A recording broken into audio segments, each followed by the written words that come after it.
Indo-British Advanced Pain Clinic, Noppimayam Surgery Duram. For appointments 9155 15563. Hi guys, welcome back to iDream media. ఈరోజు మనతో ఉన్నారు certified financial planner అయిన మాధవిరెడ్డి గారు. అయితే 2025లో ఫైనాన్షియల్ ప్లానింగ్ ఎందుకు చేయాలి, ఎలా చేసుకోవాల్సి ఉంటుంది? ఎందుకంటే పెరుగుతున్న ఈ ధరలు అయితే మీకు ఎప్పటికీ తగ్గడానికి ఛాన్స్ అయితే లేదు. ముఖ్యంగా హెల్త్ ఎమర్జెన్సీ అయ్యి ఉండొచ్చు, లేకపోతే ఎనీ కైండ్ ఆఫ్ ఎమర్జెన్సీ మీరు ధరలు దారుణంగా పెరగడం అనేది వెరీ కామన్ పాయింట్. ఇలాంటి టైంలో మన సంపాదన పెరగాలి, మన ఇన్వెస్ట్మెంట్ పెరగాలి, మనం సేఫ్గా ఉండాలి ఫైనాన్షియల్గా. సో ఎలా ఉండాలనేది మ్యామ్తో మాట్లాడి తెలుసుకుందాం. Hi ma'am. హలో అండి మ్యామ్, ద్రవ్యోల్బణం, ఇన్ఫ్లేషన్ ఏ విధంగా పిలిచినా అదైతే ఆగట్లేదు, దూసుకుపోతుంది. బట్ ఇన్వెస్ట్మెంట్ వైజ్ చూసుకున్నా, సంపాదన పరంగా చూసుకున్నా అవి చాలా మినిమల్గా పెరుగుతూ ఉన్నాయి. అవునండి. ఫైనాన్షియల్ ప్లానింగ్ ప్రకారం 2025లో మనం తెలుసుకోవాల్సిన విషయాలు ఏంటి, చేయకుండా మిస్టేక్స్ ఏంటి? సో నేను ఇప్పుడు కొన్ని ఎగ్జాంపుల్స్ తీసుకుంటానండి, so that you can understand financial planning అనేది ఈజ్ నాట్ ఏ చాయిస్. ఇంకా మీకు చాయిస్ లేదు. అప్పట్లో ఏంటంటే ఫైనాన్షియల్ ప్లానర్స్ దగ్గరికి ఎంతమంది వెళ్ళేవాళ్ళు అండి? ఇప్పటికీ కూడా చాలా తక్కువ ఫైనాన్షియల్ ప్లానర్ దగ్గరికి వెళ్ళి మనం బడ్జెట్ చేయించుకోవాలి అంతే. తర్వాత వాళ్ళని అడిగి ఇన్వెస్ట్మెంట్స్ చేయాలి, వాళ్ళని అడిగి రిస్క్ మేనేజ్మెంట్ చేయించుకోవాలి, ట్యాక్స్ ప్లానింగ్ చేయించుకోవాలి, ఇలా ఆలోచించేవాళ్ళు. అంటే ఏదైనా డెసిషన్స్ తీసుకోవాలి, ఇల్లు కొనుక్కోవాలి, లేదు రియల్ ఎస్టేట్లో పెట్టాలి, లేదు స్టాక్స్లో పెట్టుకోవాలా, ఈ వచ్చిన అమౌంట్ని ఎక్కడ ఇన్వెస్ట్ చేయాలి, ఇవి ఏమైనా డెసిషన్స్ తీసుకునేటప్పుడు ఒక ఫైనాన్షియల్ ప్లానర్ని కన్సల్ట్ చేయడం అనేది మనకేం అలవాట్లేదు. But now 2025 is really making us is not a choice. Financial ప్లానర్ని కలవడం కానీ, ఎక్స్పర్ట్ని కలవడం, లేదంటే మీరు ఫైనాన్షియల్ ప్లానింగ్ గురించి సీరియస్గా ఆలోచించడం అనేది ఇట్ ఈస్ ఎ నెసెసిటీ అండి. ఇప్పుడు మనకేం చాయిస్ కాదు. So why it is like that we will see that. First మీరు అన్న పాయింట్తోనే స్టార్ట్ చేద్దాము. ఎకనామిక్ అన్సర్టనిటీ మనం 2025లో ఎక్కువగా చూడబోతున్నాం. ఓకే, ఎకనామిక్ అన్సర్టనిటీ అంటే ఒకవైపు మీరు అన్నట్టుగా ఇన్ఫ్లేషన్ పెరగడము, మీ శాలరీసు, మీ బిజినెస్ ఇన్కమ్లు, అంటే కొంతమంది బిజినెస్ చేస్తూ ఉంటారు, కొంతమంది శాలరీడ్ ఇన్కమ్, బట్ ఈ ఇద్దరూ కూడా ఇన్కమ్లో అంత గ్రోత్ చూడలేరు. 2025 is going to be very uncertain, either for the business people, either for the salaried employee. So దీనివల్ల ఏంటంటే కొంచెం బడ్జెటింగ్ చేసుకోవడము, కొంచెం అంటే మీరు 20% ఎఫెక్ట్ పెట్టారనుకోండి, యూ క్యాన్ సీ 80% రిజల్ట్స్. మీరు పెట్టిన 10-20% ఎఫర్ట్ వల్ల మీరు చాలా వరకు ఫైనాన్షియల్ ప్లానింగ్లో గోల్స్ అన్ని అచీవ్ చేయగలుగుతారు. Just you need to take some initiative. అది ఒకటండి. నెక్స్ట్ అంటే టెక్నాలజీ ఎంత పాజిటివ్గా అయ్యిందో ఇయర్ అంత నెగిటివ్గా కాబోతుందండి. ఎందుకంటే people are using different platforms. అది ఐదర్ ఆన్లైన్ షాపింగ్ కానీ, ఈవెన్ ఇన్వెస్ట్మెంట్స్ అన్నిటికి కూడా మనం యాప్స్ యూజ్ చేస్తున్నాము. ఏది బై చేయాలన్నా మనం ప్లాట్ఫామ్స్కి వెళ్ళిపోతున్నాము. So the following you being a victim in a under cyber crime is ఏంటంటే ఈవెన్ నాకు తెలిసిన ఐటీ ఎంప్లాయీస్ కూడా అండి, they are part of the cyber crime. ఇలా ఇన్వెస్ట్మెంట్ గురించి స్కామ్స్ ఎక్కువగా అయిపోతున్నాయండి. సో ఏవో ఒకటి చెప్పడము, మీ దగ్గర నుంచి మనీ తీసుకోవడం. అంటే ఇప్పుడు ఒక స్కామ్ గురించి తెలిసిందనుకోండి, when you become alert then you will get a new scam. So ఇది చాలా పెరిగిపోయిందండి. సో ఎవరైతే ఈ ప్లాట్ఫామ్స్లో ఉన్నారో వాళ్ళందరూ కూడా టెక్నాలజీని ఎక్కువగా యూస్ చేస్తున్నారో they need to be very very careful right now. ఎందుకంటే సైబర్ క్రైమ్స్ అనేవి బాగా పెరిగిపోయాయి మనకి. నెక్స్ట్ ఏంటంటే చేంజింగ్ జాబ్స్ అనేది బాగా ఉందండి. ఈ ఇయర్లో మనం బాగా చూస్తున్నాము.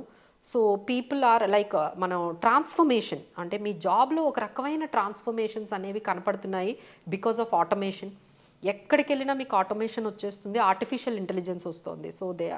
So now the trends are drastically at a fast, చాలా స్పీడ్గా చేంజ్ అయిపోతుంది. మీ చుట్టూ ఉన్న ఏదైతే సర్కమ్స్టెన్సెస్ ఉన్నాయో, మీ జాబ్ ఎన్విరాన్మెంట్ ఉందో, ఈ ఆర్టిఫిషియల్ ఇంటెలిజెన్స్ కానీ, ఏఐ కానీ, ఫ్రీలాన్స్ అనేవి చాలా పెరిగిపోయాయండి. అంటే now you cannot rely on single income.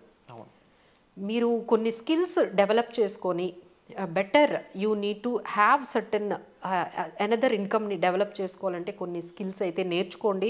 So freelance jobs కూడా ఇప్పుడు చాలా అట్రాక్టివ్గా ఉన్నాయండి. They do work only for 3-4 hours in a day.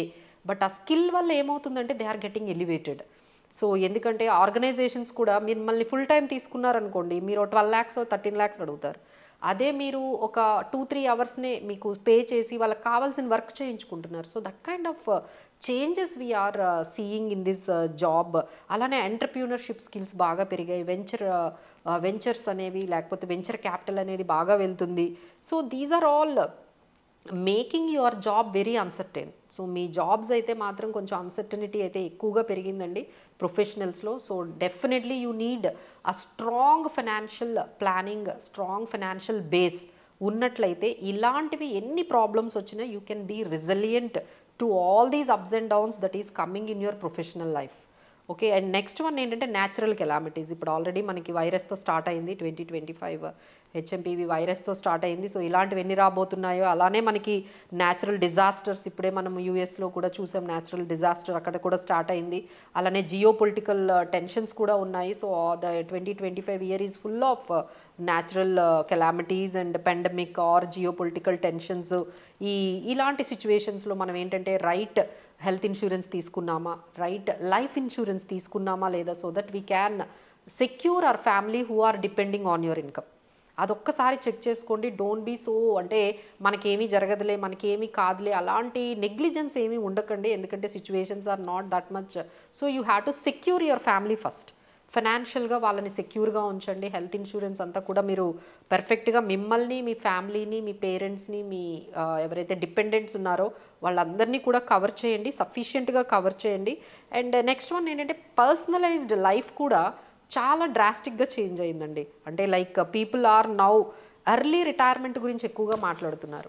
Madam మీరు ఒక ఫిగర్ చెప్పండి, మేము తొందరగా సంపాదించేస్తాము, so that we don't need to think about today income ఉంటుందా ఉండదా అనే టెన్షన్ లేకుండా ఉంటుంది. మీరు ఒక ఫిగర్ చెప్పేయండి మేడం, ఇది నా లైఫ్ స్టైల్ అంటున్నారు. ఆ ఫిగర్ వాళ్ళు ఎంత తొందరగా రీచ్ అవుతున్నారంటే యూ కాంట్ బిలీవ్ 10 ఇయర్స్లోనే.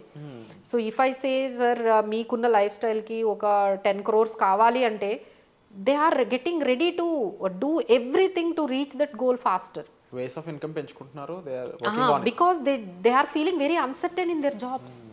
ఈ జాబ్ ఎన్ని రోజులు ఉంటుంది, ఇన్కమ్ ఎన్ని రోజులు ఉంటుంది, so let's have some financial security అనేది అలాంటి చేంజ్ అయితే బాగా కనిపిస్తుందండి. అలానే ఆస్పిరేషన్స్ లైక్ గ్లోబల్ టూర్కి వెళ్ళాలి, ఇలాంటి ఆస్పిరేషన్స్ కూడా మేము అలానే హైయర్ ఎడ్యుకేషన్ కూడా బాగా తీసుకుంటున్నారండి. దే ఆర్ ఈవెన్ జాబ్స్ చేస్తూ ఉన్నా సరే they are pursuing by spending lakhs of rupees on the skills development కోసం చాలా ఖర్చు పెడుతున్నారు. అలానే బిజినెసెస్లో కూడా ఎంటర్ అవుతూ ఉన్నారు. So these kind of changes we are seeing for the personal ఫ్రంట్లో కూడా మనకి బాగా డ్రాస్టిక్ అంటే ఎలా అంటే బ్యాలెన్స్డ్గా ఏం ఉండట్లేదు. People are taking risks and people are thinking of starting the businesses and getting early retirement or going for global tour and going a different way of business or profession. ఇలాంటివి అయితే చాలా changes అయితే మనకి personal గోల్స్లో కూడా చాలా వరకు కనిపిస్తున్నాయండి. But ఇవన్నీ చేంజెస్ని మీరు అంటే ఎదుర్కోవాలి, లేకపోతే ఈ చేంజెస్కి మనం ప్రిపేర్డ్గా ఉండాలి అంటే first you need to assess your current financial status. అసలు మీకున్న ఇప్పుడున్న సిచ్యువేషన్, మీ కరెంట్ స్టేటస్ ఏంటి, మీకు నెట్వర్త్ ఎంత ఉంది, అసెట్స్ ఎంత ఉన్నాయి, లైబిలిటీస్ ఎంత ఉంది, మీ ఇన్కమ్ ఏంటి, ఎక్స్పెండిచర్ ఏంటి అనేది కంపల్సరీ మీరు కూర్చొని ఒక ఫైనాన్షియల్ ఎక్స్పర్ట్తో డిస్కస్ అయితే చేయాలండి. ఆ తర్వాత సెట్ గోల్స్, మీకంటూ కొన్ని గోల్స్ అయితే ఇప్పుడు మనం చాలా గోల్స్ ఎక్స్ప్లెయిన్ చేసాము. So set the goals and give the priority and create the budget and invest wisely. Risk తీసుకోకుండా అయితే అవ్వదు కదండి, we need to take the risk. But ఎంత క్యాలిక్యులేటివ్ రిస్క్ తీసుకుంటున్నామో, ఆ తీసుకున్న రిస్క్ని ఎలా మేనేజ్ చేసుకుంటున్నామో అనేది అయితే ఉండాలండి. సో వితౌట్ ఎనీ రిస్క్స్ మనమైతే చాలామంది చూస్తున్నామండి. Like we are seeing stock market trading అనేది ఒక అంటే మీరు ఎట్లా అయితే మనకి ఈ దాన్ని ఏమంటారు లైక్ డ్రగ్స్ లాగా ఎడిక్షన్ అయిపోతుందో, we're getting so many examples especially the youth. They are using stock market trading as a ఎడిక్టెడ్గా అయిపోతూ ఉన్నారు. దాని గురించేనండి, దాని గురించే. సో వాళ్ళందరూ రీహాబ్లో కూడా జాయిన్ అవుతున్నారు. అంటే వాళ్ళకి ఆ ట్రేడింగ్ చేయకపోతే they are getting some kind of impulsiveness. అది ఎలా స్టార్ట్ అయ్యింది, ఎట్లా ఎండ్ అవుతుందో చూడండి. సో వాళ్ళకి డబ్బులు పోతున్నా ఆపట్లేదు, నష్టం వస్తున్నా ఆపట్లేదు, అప్పులు చేసైనా తెస్తున్నారు. అంటే is it for wealth or an addiction? అది వెల్త్ అనే క్రియేషన్ అనే కాన్సెప్ట్ నుంచి ఎప్పుడో అక్కడికి వెళ్ళిపోయిందండి, ఎడిక్షన్ అనే స్టేజ్కి వెళ్ళిపోయింది. సో ఎవరైనా ఈ స్టేజ్లో అంటే నేను ట్రేడింగ్ చేయకపోతే నేను ఇంక ఉండలేను ఈరోజు అనే స్టేజ్లో మీరు కానీ ఉన్నారంటే definitely you are at this kind of obsession towards trading. అది కొంచెం మీరు ఆ స్టేజ్లో ఉన్నప్పుడే వెనక్కి వచ్చేయడం మంచిదండి. So all those things that whatever we are saying like seek professional help. ఏదైనా మీకు ఇష్యూస్ ఉంటే ఇలా మనం చెప్పిన ఈ డిస్కషన్స్లో బెటర్ ఒక ప్రొఫెషనల్ హెల్ప్ తీసుకోండి. We are always there to help you in this kind of uncertainties in your professional and personal life. తప్పకుండా మ్యామ్. అండ్ తప్పకుండా చాలామందికి జాబ్స్ మీద అన్సర్టనిటీ, అంటే జాబ్ ఉంటుందా లేదా అనే సిచ్యువేషన్స్ కానీ, కాంపిటీషన్ కానీ, అండ్ మరీ ముఖ్యంగా రేపు మార్కెట్ ఏ విధంగా స్పందిస్తుందో తెలియకుండా ఇన్వెస్ట్ చేసే వాళ్ళు కానీ, అంటే డిఫరెంట్ డైవర్సిఫైడ్ ఆడియన్స్ అనే వాళ్ళు ఉన్నారు. ఎవరికైనా సరే కామన్గా ఒక సేఫ్ ఫైనాన్షియల్ ప్లానింగ్ అనేది చాలా ఇంపార్టెంట్ అండి. సేఫ్గా ఉండాలి మీరు, ఫైనాన్షియల్ వైజ్ కానీ హెల్త్ వైజ్ కానీ. సో వీటికి సంబంధించి మీకు డాక్టర్ని ఎలా కన్సల్ట్ చేస్తారు హెల్త్కి, అలాగే ఫైనాన్స్ సంబంధించి ఒక ప్లాన్ అని కన్సల్ట్ చేయడం కూడా సేమ్ అలాంటి ప్రాసెస్గానే మీరు భావించాల్సి ఉంటుంది. దానికి సంబంధించి ఇప్పుడు ఎపిసోడ్లో డిస్కస్ చేసిన ఎన్నో పాయింట్స్, మీరు ఇన్ఫ్లేషన్ ఎదుర్కొంటూ హెవీ రిటర్న్స్ అనేవి తీసుకోవడానికి, ఒక ప్రొడక్టివ్ రిటర్న్స్ తీసుకోవడానికి మీరు హెల్దీ ఇన్వెస్ట్మెంట్స్ అనేవి ఏముంటాయి, మీ బడ్జెట్ ప్లానింగ్ ఏంటి, ఇన్ కేస్ జాబ్ అనేది లాస్ అయితే ఎమర్జెన్సీ ఫండ్ లాంటివి ఉన్నాయా లేవా, అండ్ మరీ ముఖ్యంగా term insurance, health insurance, and అలాగే చాలా విషయాలు ఉంటుంటాయి ఓవరాల్ ఫైనాన్షియల్ ప్లానింగ్లో. దానికి సంబంధించిన పూర్తి వివరాలు మీరు డిస్ప్లే అవుతున్న నెంబర్స్ కాల్ చేసి మ్యామ్ని కన్సల్ట్ చేయడం ద్వారా మీరు ఆ ప్లానింగ్ని మీరు తీసుకోవడానికి ఉంటుంది. అండ్ తప్పకుండా ట్యాక్స్ సంబంధించిన విషయాలు ఉండొచ్చు, దేనికి సంబంధించిన విషయాలైనా సరే మీరు మ్యామ్తో క్లియర్గా మాట్లాడి క్లోజ్ చేసుకోవచ్చు. సో వచ్చే ఎపిసోడ్లో మళ్ళీ కలుద్దాం. Thank you so much ma'am. Thank you.